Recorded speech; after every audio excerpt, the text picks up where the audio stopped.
tubahaye ikaze mwe mudukunda mugakurikira ibiganiro tubagezaho ku Ikamba Blooms TV.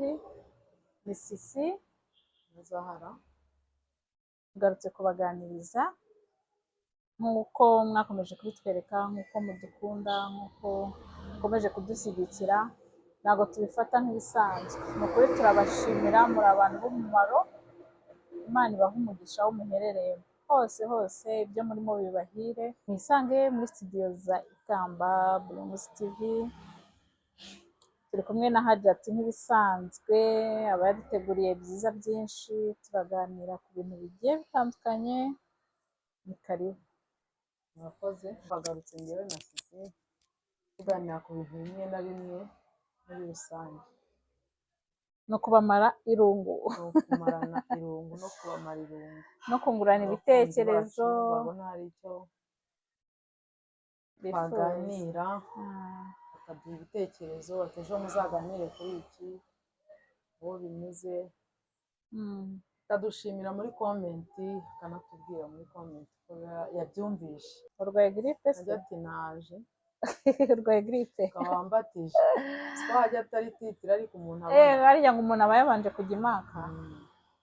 ajya ati ni titire uhabwa n'ubushobozi. Okay, dukorera akantu ujya imaka garuka uri Hajati. Nzaza ndi Hajati ubundi Zahara. Ubu ngubu ubu ugiye imaka wahita uza ako kanya mpita nza nitwa Hajati. mwese habaye iki kidasanzwe? Umutambagiro mutagatifu uba ugiyemo, iyo uvuyemo uba wiyongereye igarade nyine, ukaba Hajati, uba wahinduriwe izina. Kada urumva rero umuntu wese ufite ubushobozi, cyangwa iyo ufite ubushobozi umuntu agukunda akaba ariyo gift aguha yo kujya gutemberayo, wakishima cyane cyane. Hajati ishara ni icyubahiro, izina ry'icyubahiro. Ubundi abantu bose bahita bamenya ko wuriye indege ikagenda ukajya imaka. Okay, bahajyati turabasuje aho muherereye, n'abandi bose babyifuza. Amahoro y'Imana. Kandi n'abatari Hajati uyu munsi, Imana izabaduhe ubushobozi. Oya, ibyo ngibyo byo ni nk'ejo bundi, ni ukuzimya buji. Sinumva se bidasaba ibintu byinshi. Ubushobozi nibwo ubushobozi uzi kubugeraho buri mu nzira z'amajyambere. amagambo biroroha. Oya, no mu bikorwa bigomba kuboneka. Bigeze ku mafaranga menshi Sisi. Angahe se? Biragera bakaba muri 7 cyangwa 8. Se ayo mafaranga ni makeya ku Mana. Ikintu ibuze nta kintu na ibyo wumva twifuza, ibyo wumva dukeneye, ibyo mukanya ko guhumbya wajya kubona ukabona uhise uzigwaho, niba aricyo cyifuzo cyihutirwa ukagenda nkahita mbona uje waguze izina ryitwa Hajati. Ntabwo uba wariguze, uba wariharaniye. Uzi abantu bafite amamiliyoni n'amamiliyoni badashobora kwigomwa ngo bajye imaka, bisaba kwigomwa, bajya gukora umutambagiro mutagatifu kugira ngo bisaba noneho ugezeyo ntujye no muri uwo mutambagiro ntacyo byaba bivuze. wagiye gusura, none si ubwo ngubwo ugezeyo hari imihango ihakorerwa, ugomba kugenda ukayikora yose. ubwo nibwo witwa Hajati. None se utagiyeyo, nagize ngo ngewe neze nkajyayo nkagera aho hantu, wandi kuvuga ndi umuyisilamu, kuko mfite ubwo bushobozi nkagerayo nkitemberera, nkongera nkigarukira, naba mvuye imaka nyine. aho ni ubutembere uba wagiyemo. Ugomba kubanza ugashyiraho icyifuzo cy'uko ushaka kujya imaka mu mutambagiro mutagatifu. Wamara gushyiraho icyifuzo cy'uko ugiye kujya mu mutambagiro mutagatifu, ugasenga, ukiga ibyaho, ukigwa inzira uko zimeze, hari n'amaduwa bakwigisha, bakakubwira mbega bakaguhugura ku bijyanye n'imaka. Ariko ikintu cya mbere ni niya kuba ufite ubushobozi, udafite ubushake cyangwa icyifuzo ntiwaba ugiye gutembera. Ufite gutinya Imana ukavuga uti kubera Imana njyewe zaharanuriye indege, nigomye miliyoni zanjye, ngiye kuzuza inkingi mu nkingi, ngiye gufatamo imwe nanjye nyuzuze. Icyo gihe uza witwa Hajati. Aho ndasobanukiwe, nabona nyize ngo ushobora nko gutemberayo ugataha witwa Hajati. Ariko urumva ni ibintu nyine bifite nabyo izindi protokole. Ukaba ufite amafaranga, ukaba ufite uwo mutima, ukaba hari n'icyo wumva ugomba kubaka muri ubwo bwami bwo mwizereramo. Okay, none se uravuga iki ku bantu bo muri iyi minsi ko bavuga ngo nta nshuti zikibaho? inshuti zibaho, ni inshuti zibaho. imizi, inshuti mababi, inshuti ki za nshuti inshuti imizi, inshuti mababi, ntabwo ujya ubyumva. ibyo bintu njya mbyumva. Inshuti zose, iyi nshuti yose iba ari inshuti. Inshuti mababi wenda baba bashatse kuvuga yayindi igenda izi ko igahita igenda, haba nk'ikintu mukaba nk'inshuti kubw'impamvu haba ikintu yarangira hagira umuntu ukuvuga yabona utagifite sikise ikaba irigurukiye nyine nk'amababi ikaba irigendeye. iyo ngiyo ni yayindi, ni za nshuti zigenda. yaba ari imizi ikakugumaho mu byiza mu bibi mu busa mu kuba hari icyo inshuti ufite. nuko tutazi igisobanuro cy'inshuti. Inshuti ni yayindi izakugumaho, yayindi igenda n'ubundi. Kuba yitwa inshuti mababi ntabwo aba yarabaye inshuti, aba aba ari agahararo. ubundi inshuti ntabwo iharara. inshuti iyo uri mu kababaro ukayibwira akababaro kawe irababara. inshuti iyo uri kumwe nayo uba wumva wisanzuye, muganira ntaho umuhishe. iyo nshuti rero kugira ngo ujye kwita ubundi umuntu inshuti nuko hari ibintu byinshi uba waramubonyeho kuko ukabona ni inshuti. hari ibihe byinshi muba ubundi buriya ubucuti nabwo umuntu yakabukorera training, kuko ubucuti ukagira igihe utuye umuntu nzamugira inshuti, icyo gihe cyagera ukavuga uti ewa nguhaye uburenganzira ubu uri inshuti yanjye. kuko kuba inshuti n'umuntu bisaba ko wabanje kumenya ngo uyu muntu yambera inshuti. hari n'igihe wowe ubona ko yakubera inshuti ariko wowe utamubera inshuti, akagukunda wowe utamukunda. bijya bibaho ugasanga umuntu rwose ariko iyo wagize amahirwe ukabona inshuti imbaraga kugira ngo mube inshuti. njye hari inshuti nzi ngira ushobora kubizi ko nakoze ikosa runaka ariko ikavuga ati reka iki kintu ntabwo zarayagitinyuka, bitewe n'ukuntu akuzi, bitewe n'ukuntu adashaka ko ngaragara nabi muri sosiyete. akaba yavuga ko ari inshuti yanjye akakuvugira aho utari. n'ubundi inshuti nziza nigeraho bakakuvuga ntikuvuge ikakuvuga. ntabwo Zahara bikora rwose, aho ni ukubeshya. kandi yagera hirya ati urase barabizi ko wabikoze. urumva baguhagazeho ni se kuki wamvugiyeho wahagarara mu bantu ukemeza ukuntu inshuti yawe amafuti y'inshuti yawe ugomba kumuvuganira. iyo nshuti iyo niyo nshuti. kandi wenda hari n'igihe aba atari amafuti cyane ariko nyine kavuga ati cyashaka n'impamvu, reka nta n'impamvu yo kugira ngo umushuti wawe bamuvuge nawe oya wumva nurangiza nawe ufate ijambo nawe ukomeze umuvuge. icyo gihe ntabwo uburyo rwose iyo baganiriye hari abantu nzi bashobora kuganira nawe bamvuga ati aho ntacyo nongeraho uwo muntu ntabwo turi uwo muntu kabisa ni inshuti ati rwose Zahara mwimuvuga mushaka undi muntu muganira nitugera kuri Zahara mujye muceceka turi kumwe nawe. kuko bazi ko adashobora kukuvuga nta kibi cyamvaho cyamuturukaho kikuzaho, nta kiba bakwifuriza. mbese ko hari inshuti Imana yanjye, inshuti zo muri iyi minsi zitishimira iterambere ry'umuntu. inshuti zitishimiye ni nyinshi ahubwo sese ukabana n'umuntu ukabona ari kukubwira ko akwishimiye yishimiye iterambere ryawe ariko inshuti yanjye watera imbere gato agahita ubona indi sura ye ugahita umenya ka gace utari uzi ko afite, agatangira kuba ari we ukuvuga kukwangisha abantu mahese ko yageze iyo ajya ngo ni umwirasi aracyanyikoza se kandi wenda ni ishyari yagize atangiye no kugunga. hari abantu ubundi iterambere iyo ryaje ku muntu inshuti yawe hari abantu bakwegera cyangwa bakaguhunga. abafite ishyari barahunga, keretse wowe undi ufite rya shyari rijijisha agomba kukwinjirira akakumunga akajya none hari igihe usanga ari ya nshuti iguca intege mu bintu byose ikakubuza gukora ikintu warangiza wazajya kureba ugasanga we yaragikoze. bene uwo muntu si byiza kumureka buriya Mana yanjye. umuntu agomba kwitondera no ntabwo wapfa kuyimenya. nese ko umuntu ni mugari umuntu akwihishamo ukavuga ese misiyo y'inshuti ntabwo noneho ugasanga hari nk'ukuntu ukunda umuntu mukagendana ubuzima mukabana mu buzima bwiza n'ububi bikarangira utakimufata nk'inshuti yarabaye nk'umuvandimwe, famiye yawe imuzi, inshuti zawe zimuzi, abantu b'iwanyu bitabira iby'iwabo njya mbona iyo mbese nshuti idashobora kuza nko mu myaka dufite ubu ariko iyo nshuti hari bikarangira ukuntu tutahura nayo hari oya igihe aba ari inshuti ya kera ntarirarenga Sha, ntarirarenga imyaka nta nshuti zigira oya ubwo nawe warahindutse bivuze ngo nta inshuti nshuti zibaho zikibaho inshuti zibaho umuntu rwose akakubera umuntu inshuti ku akaza buryo akakubera rwose inshuti aza ari mushyashya akakubera inshuti bikarangira abaye umuvandimwe ahubwo kandi mumenyanye mukuze ntigo uretse ko nyine izo hari nshuti igihe se usanga hari abantu bizirika kuri wa iyo wundi nshuti ndayishaka mwakuranye shabona imbere umuntu wese nshyashya ntayifuza iyo nshuti ndayishaka imbere nshyashya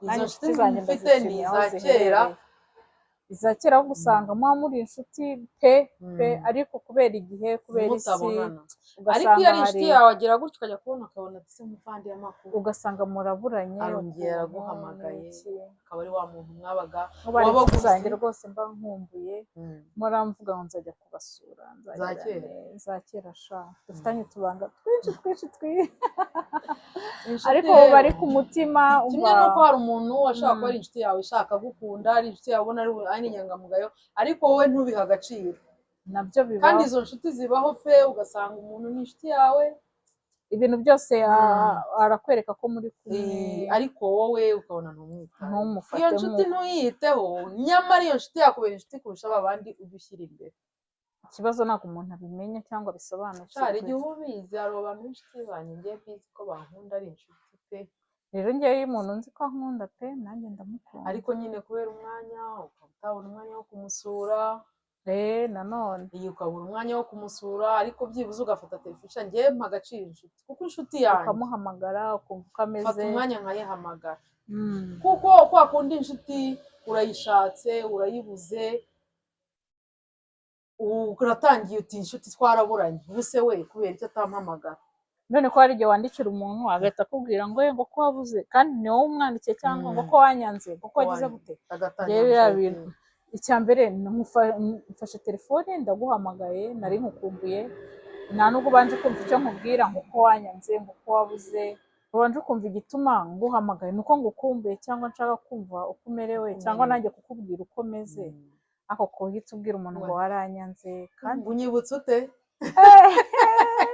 abagukoze uranyibutse ni ukuvuga ngo yari aho ari ahantu akwitegeze ategereje kuzareba niba uzamwibuka ko oya biragatsindwa ari cyangwa ugahamagara ubundi inshuti nziza irakubwira ati disi nari maze iminsi ngutekereza hari igihe utekereza umuntu nawe agutekeye cyane rwose ati nari maze iminsi ngutekereza buri umwanya wo kuguhamagara ariko Imana ishimwe ubwo umpamagaye ariko yacu utahamagaye uranyibutse noneho yego ngo habaye iki noneho urahugutse Mana yanjye wenda warahuze ndabyemeye ariko se we yakoze iki byigeze kumbaho inshuti yanjye banyiba telefone ibyo bintu byatumye mpa agaciro inshuti umuntu iyo atampamagaye ndamuhamagara ahubwo noneho nabona ko muhamagaye nta kibazo afite ari muzima nkumva ko wenda nkamenya uko mwitwaraho ariko kuvuga ngo umuntu ntiwamuhamagaye ntuzi n'amakuru ye n'ibyo ari gucamo muri icyo gihe ntuzi n'ibyo ari gucamo muri icyo gihe aba arwaye cyangwa arwaje noneho sasa ngewe umuntu w'inshuti yanjye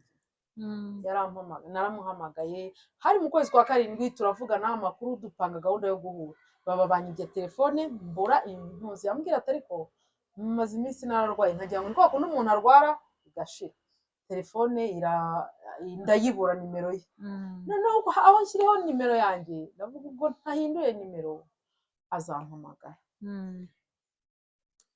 noneho ntegereza ko azampamagara ndaheba ndavuga ariko uyu muntu ko atashoboraga kumara igihe kingana gutya atampamagaye habaye iki nyine sinakwibaza icyabaye ariko nkavuga se byagenze bite ko atakimpamagara sinafashe telefone ndebye mbona telefone y'umushoferi we nari nyifite umushoferi wamutwaraga ndamuhamagara ese nimero za runaka wazindusha arambwira ati nimero ze ntazo mfite ubu sinyimutwara ariko ndaje nzigushakira ejo nzaguhamagara nziguhe umunsi ari buzimpeho mu gitondo nari ndi mu kazi umuntu aranyandikira arampamagara ati amakuru y'uko runaka yapfuye wayamenye mbwira nawe namenye barakubeshya pole sana nari ndi mu kazi numva mbuze imbaraga numva mbuze icyo gukora mpamagara undi muntu amubaza umenye niba ari byo koko mpamagara wa mushoferi ndamubaza amakuru ya runaka ngo yapfuye, ngo yigo ejo nagiye kwaka nimero kumureba, numva yari umushoferi we bahuzwaga n'akazi, nyuma ati njya kumureba, ati nibwo nanjye inkuru yangezeho ko yapfuye, ati mbura icyo nkora, ati yapfuye rwose. icyo bita gukubitwa n'inkuba neza neza. Fashe telefone singiye ku masitati usanga ahantu hose ripu. numvise mbabaye, iyo nshuti yarambabaje. Icyo gihe nasabye Imana umbabarire nzabona agashya ko kujya kumushyingura. Umubyeyi narababaye, na n'ubu ntibiramvamo. Niyo uvuze inshuti, niyo ntekereje umuntu nkatekereza ibintu nk'aho kudaheruka kuvugana, ndamuhamagara nkavuga ibi nawe ntazasanga yarapfuye. hari n'uwo mpamagara nkamubaza ariko bite byawe, uzi noneho ngo ndaguhamagaye ndakubuze kabiri gatatu, ubwoba bukakwica, ubwoba bunyishe. Ibyo bintu byampaye isomo. Inshuti yanjye ipfa tutavuganye, inshuti yanjye ipfa ntayisuye kwa muganga kubera kwihugiraho hose, ahubwo gusiganya, habayeho kumusiganya, kuko iyo nshaka nimero ze ntabwo nari kuzibura, ntabwo nari kubura uwo nzaka. Bantu rero Mana Nyagasani we mwite ku nshuti n'uyu ujye ubaza amakuru yayo, ko hari igihe iba yararwaye, hari igihe iba yarahuye n'ibibazo, mu bintu bitari byiza, urumva. Ariko disi nkashimira inshuti zanjye, noneho hari n'igihe usanga zimwe zitajya zinyibagirwa, njya kubona nkabona ngo shana narabuze nimero yawe, shanga ukumbuye. Disi hari n'utwana nawe training mu bumwe, tujya tumpamagara, zahara amakuru yawe, shana narakubuze mama wanjye, nkumva ndishimye, ndadusuhuje Elina, Aline n'abandi. ni byiza gucekinga, kugira igihe, ni byiza gutanga espace ku nshuti, ntuhoreye abantu bose wabazunze, telefone isonnye n'iyande ni akanaka ni akanaka, ariko byibuze ukagira n'igihe nanone cyo kumenya ngo bimeze gutya, ugakora nka follow up, ubizi ko zigukeneye, ubu uzi izi nshuti zanjye ko byagenda kose zirankeneye. Izi nshuti zanjye nta makuru yanjye zifite, zahangayitse, ukafata umwanya, niba narabaye busy iki cyumweru nkafata umwanya isaha imwe nkazicamo amakuru bite, ni byiza, njye meze neza. Izo nshuti zirahari, nabo ukamenya. None ko wambwira ngo nta nshuti zikibaho, inshuti zibaho ariko zibaho mu buryo, gusa niba ufite bene izo nshuti uba ugomba kuzikipinga, ntuzitakaze. muri iki gihe urumva isi iratugoye, usanga umuntu ari busy, ukirukanka atari umutima mubi, aho ugasanga ubuzima urimo nyine buri kugutwaza igitugu, bukaba bwakira watekereje guhamagara umuntu ariko ntubikore. ushobora no gutekereza inshuti yawe ariko ukabura n'itike ijya kuyireba, nabyo bibaho, ukabura na mitiyu yo kuyihamagara cyane, nabyo bibaho bitewe n'ibihe uri gucamo, nabyo birashoboka. buriya kurinda inshuti biragoye, kurinda inshuti bisaba ubwitange, kurinda ubucuti bw'abantu, bw'umuntu wawe, bisaba nabyo kuba uri umuntu nyine n'ubundi ugira urukundo. mbese ko hari igihe ubana n'umuntu ushamuka, abana mu byiza byinshi, akagukora n'ibintu byinshi, ako akantu gato kaza mugatandukana kandi mukamera nk'abataramenyanye. umva sisi, hari igihe ako kantu gato kaza ari ryo pfundo ry'ubucuti bwanyu.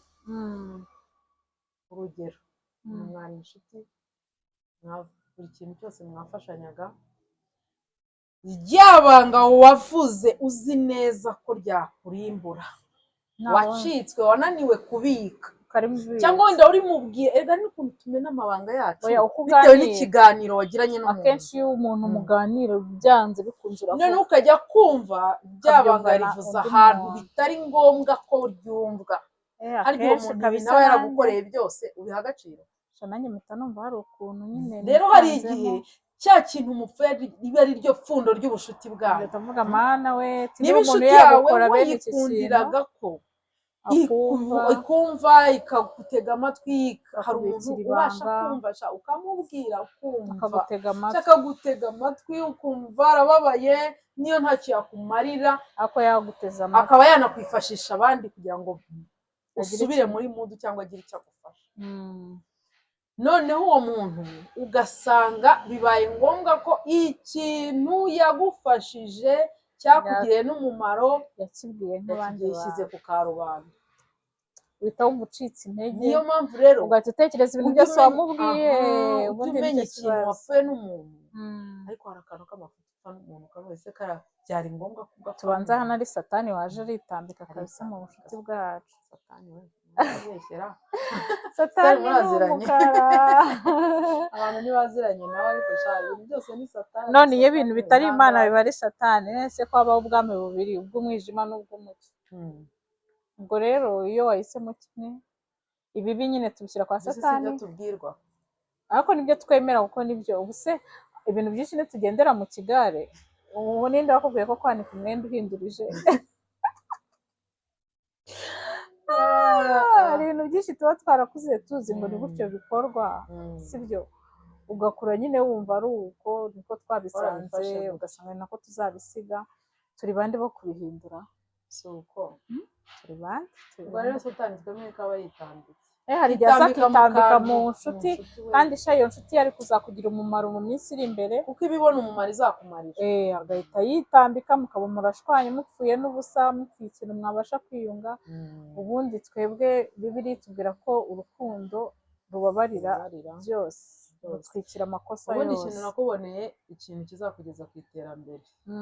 Wowe ubwawe iyo utari kugira ubwoba bwo kucyegera, haza ibituma utacyegera, byitambika amaborokaje kabisa, ukabona imiryango yose isa nk'iyafunze. ikintu ugiye kugeraho ukabona kirafunze. Ni hatari. None ibibura rero n'inshuti izakugirira umumaro, hari igihe ugira gutya hazamo igikuta, ndatazamo igikuta, iyo udagize mukaba ubwenge muratandukanye, mukaba cyangwa ugira murarekanye. ubumuntu. Noneho sasa hari ikindi kintu cy'inshuti z'iyi minsi. Ntabwo mubwira ngo inshuti, nta nshuti zikibaho, ni nke cyane. Mwarahindutse abashuti, mwarahindutse. Bimeze bite? Iyi nshuti si ureba sisi turi inshuti, njye nawe turi inshuti, tuziranyeho byose. Niba dupfuye ka kantu kamwe, Yes. bya bindi byose arabidara. Biriya mbifata nko kuba Ubugambanyi. ufite ubuciriritse mu mutwe, ubuciriritse mu biba ari bitekerezo. ubugambanyi kandi Mana yanjye. ni n'ubwenge buciriritse wa mungani wawe. Oya, umuntu aba ari chip umva ku rwego ntazi. noneho cya kintu, kuko njyewe nk'iyo uje kumbwira ngo runaka ngo wari uziko runaka ibi n'ibi kandi mwari inshuti, nanjye mpita numva ko ejo n'ejo bundi uzandarapa.